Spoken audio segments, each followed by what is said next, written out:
शांति। आज 15 मार्च 2022 के बाबा के अनमोल मधुर महावाक्य सुनेंगे। मीठे बच्चे, तुम्हें ऐसा बाप मिला है जो बाप, टीचर, सतगुरु तीनों ही एक है। इसलिए अब भटकना छोड़ सच्ची सच्ची कमाई में लग जाओ। आज की मुरली से प्रश्न है, नई दुनिया में राज्य करने के लायक कौन बनते हैं?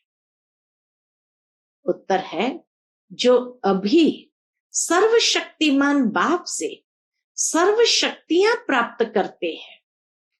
तुम बच्चे रूहानी वॉरियर्स हो। नई दुनिया के राज्य के लायक कौन बनते? जो इस समय सर्वशक्तिमान बाप से सर्व शक्तियां प्राप्त करते हैं। साथ ही बाबा कहे, तुम बच्चे रूहानी वॉरियर्स हो, बाप की मत पर अपनी राजधानी स्थापन कर रहे हो। बाप तुम्हें श्रीमत देते हैं कि योग बल से तुम विजय प्राप्त करो। दूसरा प्रश्न है आज की मुरली से, किन बच्चों के हर कदम में कमाई जमा होती है? उत्तर है, जो हर कर्म श्रीमत पर करते हैं उनके हर कदम में कमाई ही कमाई है। याद में रहना भी कमाई है, सर्विस करना भी कमाई है, यज्ञ सेवा करना भी कमाई है। आज की मुरली से पहले गीत बजा है, ओम नमः शिवाय। ओम शांति। अभी तुम बच्चों को यह मालूम हुआ कि एक होता है लौकिक बाप, दूसरा होता है पारलौकिक बाप। जब कोई भी दुख होता है तो किसको याद करते हैं? जब कोई भी दुख होता है तो पारलौकिक माता पिता को याद किया जाता है। कोई सिर्फ परमात्मा को याद करते हैं। कोई कहते हैं, तुम माता पिता हम बालक तेरे। चाहे कोई माता को याद करे या न करे, लेकिन जब गॉड फादर कहते हैं तो माता जरूर है। माना फादर में जैसे माता समाई हुई है। जब गॉड फादर कहते हैं तो माता जरूर है ही। बच्चे माता बिगर तो पैदा हो भी नहीं सकते। तो पारलौकिक माता पिता है जिनको याद किया जाता है। जरूर वह कुछ सुख देकर गए हैं। वह पारलौकिक माता पिता जरूर कुछ सुख देकर गए हैं, तभी तो याद करते हैं। याद आता है, भारत सुखधाम था, स्वर्ग था। लौकिक माँ बाप से दुख मिलता है, तब तो पारलौकिक को याद किया जाता है, क्योंकि उनसे बहुत सुख मिलता है। नरक में है तब याद करते हैं कि फिर से स्वर्ग में जाकर सुख घनेरे पावे। गुरु लोग तो कहते हैं जब तब भक्ति आदि करो। बाबा तो ऐसी मत नहीं देते हैं। लौकिक बाप तो कहेंगे, पढ़ने के लिए टीचर के पास जाओ। फिर वानप्रस्थ अवस्था होगी तो कहेंगे गुरु के पास जाओ। बाबा तो तुमको ऐसा नहीं कहते हैं। देखो, लौकिक और पारलौकिक में कितना फर्क है। वह कितना भटकाते, लौकिक वाले कितना भटकाते। यह तो कहते हैं, मैं तुम्हारा बाप भी हूं, टीचर भी हूं, गुरु भी हूं। तो फिर तुमको भटकाऊंगा कैसे? यह तो तीनों ही खुद है। इसलिए इनको सब याद करते हैं। मनुष्य तो भक्ति मार्ग में बहुत धक्के खाते हैं। ज्ञान मार्ग में धक्के खाने की बात ही नहीं। यह भक्ति और ज्ञान दुख और सुख का खेल बना हुआ है, जो बच्चों को समझाते हैं। बाबा बैठ समझाते हैं। हद का टीचर हद की पढ़ाई पढ़ाते। मैं बेहद का टीचर तुमको बेहद की पढ़ाई पढ़ाता हूं। तुम जानते हो, यह है मृत्यु लोक। वो जो पढ़ाई पढ़ाते हैं पुरानी दुनिया के लिए, और हम जो कुछ पढ़ते हैं कहाँ के लिए? नई दुनिया के लिए। यह दुनिया दिन प्रतिदिन पुरानी होती जाती है, इनमें सुख कभी भी मिलना ही नहीं है। ये बाबा के महावाक्य कि ये दुनिया दिन प्रतिदिन पुरानी होती जाती है, इनमें सुख कभी भी मिलना ही नहीं है। सुख और दुख ये खेल कैसे बना हुआ है, ये बाप ही समझाते हैं। बाप आत्माओं से बात करते हैं कि बच्चे तुम ही सुख में थे, फिर जब रावण की प्रवेशता होती है तब धीरे धीरे दुख शुरू होता है, फिर कल्प के संगम पर आकर तुमको सुख में ले जाता हूं। अभी तुम्हारी बुद्धि का ताला खुला हुआ है। जो तुम जानते हो ये सब बातें यथार्थ है। बाबा कहे जो तुम जानते हो ये सब बातें यथार्थ है, ये बाप के सिवाय कोई सुना नहीं सकते। बाप ही आकर तुम बच्चों को सुख देता है। अभी तुम जानते हो आत्मा अविनाशी है, ये शरीर तो बदलना पड़ता है। परमात्मा भी परम आत्मा है, उनका नाम शिव है, जो सभी मनुष्य मात्र है उनका रचयिता है। शिव बाबा परमात्मा सभी मनुष्य मात्र का रचयिता है। यहाँ सब है हद के क्रिएटर, बाबा है बेहद का क्रिएटर। सतयुग से लेकर कलयुग तक तुमको जो बाप मिले हैं वह है हद के। सतयुग में तुम्हारी प्रारब्ध है, वहां तुमको एक बाप और एक बच्चा मिलता है। कलयुग में एक बाप को 8-10 बच्चे होंगे। प्रजापिता ब्रह्मा को देखो कितने ढेर बच्चे हैं, परंतु वह है मुखवंशावली। जो बीके बनते हैं फिर सतयुग में जाकर देवता बनेंगे। वो लौकिक बाप टीचर गुरु सब हद की बातें सुनाते हैं, ये पारलौकिक बाप बेहद की बातें सुनाते हैं। नई बातें बाप बच्चों के आगे ही बोलते हैं। भल घर में रहते भी तुम यह नई शिक्षा प्राप्त करो। यह भगवान की पाठशाला है, यह है श्रीमद् भगवत गीता पाठशाला अथवा ज्ञान के गीत जो तुम ही सुनते हो। ज्ञान सागर बाप ही आकर तुमको ज्ञान ज्ञानेश्वरी बनाते हैं। मम्मा को कहेंगे ज्ञान ज्ञानेश्वरी। ह्यूमैनिटी का सीजरा शुरू होता है। बाबा कहे ह्यूमैनिटी का सीजरा शुरू होता है। पहले है प्रजापिता ब्रह्मा, फिर है जगत अम्बा।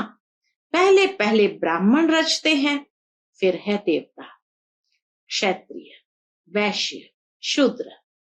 इस तरह बाबा कहे सारा सीजरा चलता है। जगत अम्बा का भी बड़ा मर्तबा है, परंतु उनको कोई जानते ही नहीं है। ढेरों के ढेर देवियों के चित्र बना दिए हैं।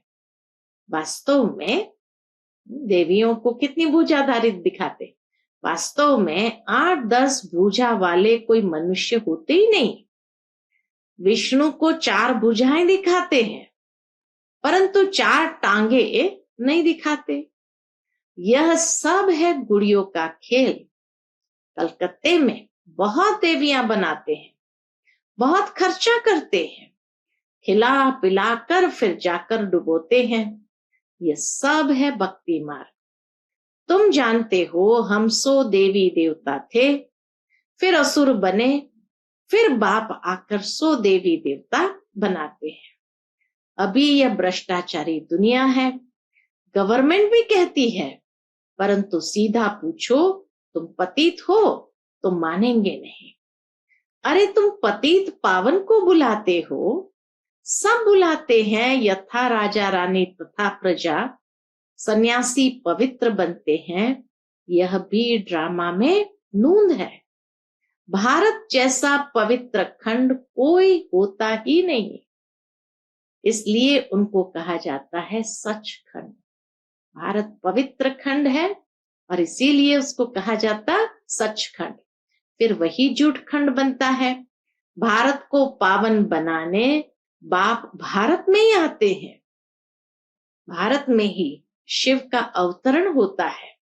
सोमनाथ का मंदिर कितना भारी बनाया है, भारतवासियों ने ही बनाया है, जिसको बाप ने इतना शाहूकार बनाया है। बाप तो यहाँ पतित दुनिया और पतित शरीर में आते हैं। इसलिए आते हैं पावन बनाने। लेकिन कई बच्चे पहचानते ही नहीं है। क्यों? क्योंकि साधारण है। बाबा कितना साधारण है, इसीलिए बच्चे पहचानते ही नहीं। फिर भक्ति मार्ग में तुम्हारे पास पैसे बहुत होते हैं तो हीरे जवाहरों के तुम मंदिर बनाते हो। सतयुग में तो अनगिनत पैसे होते हैं, वहां पैसे की गिनती नहीं, बेशुमार धन रहता है। तो बाप जिनको शाहूकार बनाते हैं वह कितना बड़ा यादगार बनाते हैं। जो पहले लक्ष्मी नारायण थे वही 84 जन्म भोगते हैं। नंबर 1 में तो वो गिरते हैं, भक्त बनते हैं। हाँ, वही लक्ष्मी नारायण नंबर 1 में वही गिरते हैं और भक्त बनते हैं। तो जिसने बनाया उसका ही यादगार बनाते हैं। जिसने नंबर 1 बनाया था उसी का ही मंदिर यादगार रूप में बनाते हैं। लक्ष्मी नारायण विक्रमाजीत बने, फिर 100 विक्रमी बनते हैं। तो उन्हों का फर्ज है पहले जिसने ऐसा बनाया उनकी पूजा करना। सोमनाथ का मंदिर कितना फर्स्ट क्लास था। जिन्होंने लूटा वह तो मर गए, बाकी निशानियां लगी हुई है। अब तुम जानते हो हम 100 पूज्य बन रहे हैं, फिर पुजारी बनेंगे, फिर मंदिर बनाना शुरू करेंगे। सिर्फ एक मंदिर तो नहीं होगा। राजाएं अपने घर में भी मंदिर बनाते हैं, जैसे घर में गुरुद्वारा बनाते हैं। पहला नंबर किसने गुरुद्वारा बनाया होगा? फिर भक्ति मार्ग शुरू हो जाता है। पहले अव्यभिचारी भक्ति करते हैं, फिर व्यभिचारी। आजकल तो मनुष्य अपनी भी पूजा कराते हैं। उनको कहा जाता है भूत पूजा। जो अपनी पूजा कराते, बाबा कहे उनको कहा जाता है भूत पूजा। भूत पूजा भी दुनिया में अथाह है। जो आया सो चित्र बनाते जाते हैं। भक्ति मार्ग है ना। अभी तुम्हारी बुद्धि में सारा ज्ञान है। बाप संगम पर एक ही बार आकर नॉलेज देते हैं। शास्त्रों में तो अनेक अवतार लिख दिए हैं। कितने अवतार भी दिखाते हैं। पहले तो 4 अवतार, फिर 10 अवतार, फिर 24 अवतार, फिर कण कण में तो कितने अवतार लिख दिए हैं। अवतार एक होता है। सत्यता ये है कि अवतार एक होता है। अवतरित तो आत्मा भी होती है, परंतु अवतार मनुष्य को नहीं कहा जाता है। अवतार एक ही निराकार बाप है जिसको सारी दुनिया बुलाती है। फादर तो एक ही होगा ना, जो परम धाम में रहते हैं। तो मदर भी चाहिए। क्या मदर भी परम धाम में रहती है? नहीं। मदर फादर का प्रश्न यहां होता है। फादर को यहां क्रिएट करना है। इसलिए बेहद के बाबा को याद करते हैं। बाबा आकर स्वर्ग की रचना करो। उसको कहा जाता है heavenly God father. Heavenly God father. अभी तो कितना दुख, लड़ाई, मारा मारी है, इसलिए बुलाते हैं हे गॉड फादर रहम करो।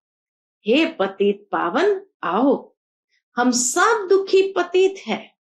हे बाबा फिर आकर स्वर्ग श्रेष्ठाचारी बनाओ। तुम सब भ्रष्टाचारी थे, अब श्रेष्ठाचारी बन रहे हो। भ्रष्टाचारी को श्रेष्ठाचारी बनाना एक बाप का ही काम है। जो वर्ल्ड गॉड फादर है वह जानते हैं सब बच्चे इस समय निधन के बन गए हैं। उन्हों को धन का श्रेष्ठाचारी बनाना है। जो निधन के बन गए हैं, बाबा कहे उनको धन का श्रेष्ठाचारी बनाना है।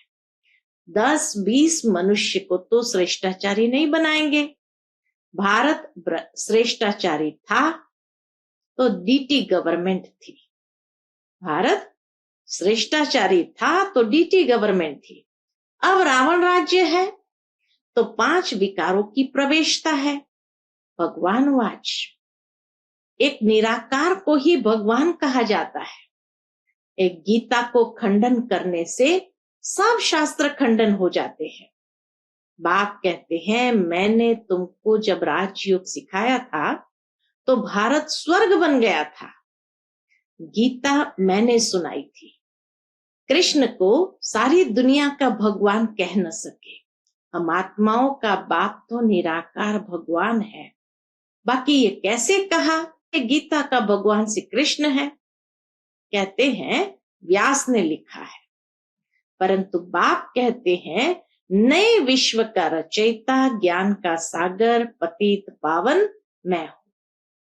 मुझे ही सभी आत्माएं पुकारती है। क्या पुकारती है? हे पतित पावन परमात्मा, आओ, आकर मुझे पावन बनाओ। निराकार बाप ही ब्रह्मा द्वारा पावन दुनिया की स्थापना, पतित दुनिया का विनाश कराते हैं। फिर जो पवित्र बनते वही राज्य भाग्य करते हैं। तुम हो शिव शक्ति सेना, जगत अम्बा निमित्त बनी हुई है। वह भी शिव बाबा से योग लगाए शक्ति ले रही है, इसलिए रावण पर विजय पाने। भारत में ही रावण राज्य है। भारत में ही रावण को जलाते हैं। भारत श्रेष्ठाचारी था, यह कलयुग में भारत भ्रष्टाचारी है। यही खेल है, भ्रष्टाचारी से श्रेष्ठाचारी और श्रेष्ठाचारी से भ्रष्टाचारी। यह चक्र कैसे फिरता है, ये बड़ी समझने की बातें हैं। तुम बच्चे जानते हो, हम सब कुछ करते हुए भारत को स्वर्ग बना रहे हैं। बाप की श्रीमत पर सब कुछ करते भारत को स्वर्ग बना रहे हैं। किस आधार पर? बाप की श्रीमत पर। तुम हो रूहानी वॉरियर्स, योग बल वाले, सर्वशक्तिमान बाप की मत पर अपनी राजधानी स्थापन कर रहे हो। बाप मत देते हैं कि योग बल से तुम विजय पा सकते हो। योग में रहना यह भी कमाई है, यज्ञ सर्विस करना यह भी कमाई है। और सब चल रहे हैं मनुष्य की मत पर। दुनिया तो चल रही है मनुष्य की मत पर, और तुम हो सर्वशक्तिमान बाप की मत पर, और कोई विश्व पर जीत पा न सके। ड्रामा में उनका पार्ट ही नहीं है। वर्ल्ड पर राज्य करने का दुनिया में किसी का पार्ट ही नहीं है। वर्ल्ड पर राज्य करने का कितनी बड़े ते बड़ी और साधारण बातें हैं। प्रदर्शनी से अभी तक इतना समझते नहीं है, तो भी प्रजा निकलती रहती है। अच्छा, मीठे मीठे सिक्किल दे बच्चों प्रति माता पिता बाप दादा का याद प्यार और गुड मॉर्निंग। रूहानी बाप की रूहानी बच्चों को नमस्ते। हम सब रूहानी बच्चों की रूहानी माता पिता बाप दादा को याद प्यार, गुड मॉर्निंग और नमस्ते। नमस्ते, शुक्रिया बाबा, शुक्रिया। आज की मुरली से धारणा के लिए मुख्य सार है। पहली पॉइंट, हर कर्म श्रीमत पर करना है। याद में रहकर यज्ञ सेवा, याद में रहकर यज्ञ सेवा कर अपनी कमाई जमा करनी है। दूसरी पॉइंट, भटकना छोड़ भविष्य नई दुनिया के लिए पढ़ाई पढ़नी है। ज्ञान को धारण कर ज्ञान ज्ञानेश्वर, ज्ञान ज्ञानेश्वरी बनना है। आज का बाप दादा का मधुर वरदान हम बच्चों के प्रति है। अमृत वेले अपने मस्तक पर विजय का तिलक लगाने वाले स्वराज्य अधिकारी सो विश्व राज्य अधिकारी भव। अमृत वेले अपने मस्तक पर विजय का तिलक लगाने वाले स्वराज्य अधिकारी सो विश्व राज्य अधिकारी भव। रोज अमृत वेले अपने मस्तक पर विजय का तिलक अर्थात स्मृति का तिलक लगाओ। भक्ति की निशानी तिलक है और सुहाग की निशानी भी तिलक है। राज्य प्राप्त करने की निशानी भी राज तिलक है। भक्ति की निशानी भी तिलक, सुहाग की निशानी भी तिलक और राज्य प्राप्त करने की निशानी भी राज तिलक है। कभी कोई शुभ कार्य में सफलता प्राप्त करने जाते हैं तो जाने के पहले तिलक देते हैं। आप सबको भी बाप के साथ का सुहाग है। आप सबको भी बाप के साथ का सुहाग है, इसलिए अविनाशी तिलक है। अभी स्वराज्य के तिलकधारी बनो तो भविष्य में विश्व के राज्य का तिलक मिल जाएगा। आज का स्लोगन है, ज्ञान, गुण और शक्तियों का दान करना ही महादान है। ज्ञान, गुण और शक्तियों का दान करना ही महादान है। उसके बाद अनमोल ज्ञान रत्न दादियों की पुरानी डायरियों से।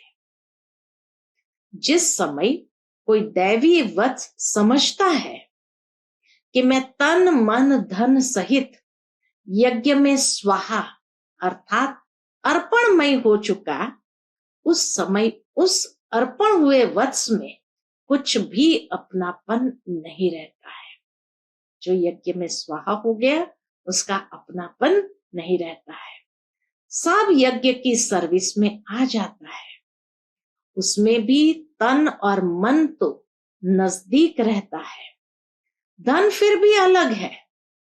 तो तन मन को यज्ञ की सर्विस में लगाना ही शुद्ध सेवा है। यदि कहता है तन मन धन यज्ञ में अर्थात ईश्वर प्रति है, तो फिर अपने लिए कुछ भी रह नहीं सकता और मन कोई भी माया के अशुद्ध संकल्प तरफ दौड़ नहीं सकता, क्योंकि ईश्वर को अर्पण किया तो ईश्वर है शुद्ध शांत। तो वह मन रूपी घोड़े को कोई भी अशुद्ध संकल्प तरफ न दौड़ाकर अपने वश में करता है। यदि माया के हाथ में देता है तो माया वैरायटी होने कारण भिन्न भिन्न प्रकार से अंगूरी लगाते हैं, फिर अनेक प्रकार के विकल्प आकर मन पर चढ़ाई करते हैं। तो उसको समझना चाहिए कि क्या अभी भी मेरे में कुछ अपनापन रहा हुआ है, क्योंकि यदि यज्ञ प्रति स्वाहा हुआ तो फिर पवित्र हो गया। फिर यज्ञ की सर्विस बिगर कोई भी तरफ तन मन वर्क कर नहीं सकता। स्वाहा हो गया तो कोई भी तरफ तन मन वर्क नहीं कर सकता। इसलिए इस अति गुह्य और महीन राज को समझकर अपने पर बहुत अटेंशन रख खबरदारी से चलना है। अच्छा, Om Shanti. To watch Peace of Mind channel videos on YouTube, subscribe us on youtube.com/tvpeaceofmind. Just a click for a peaceful life.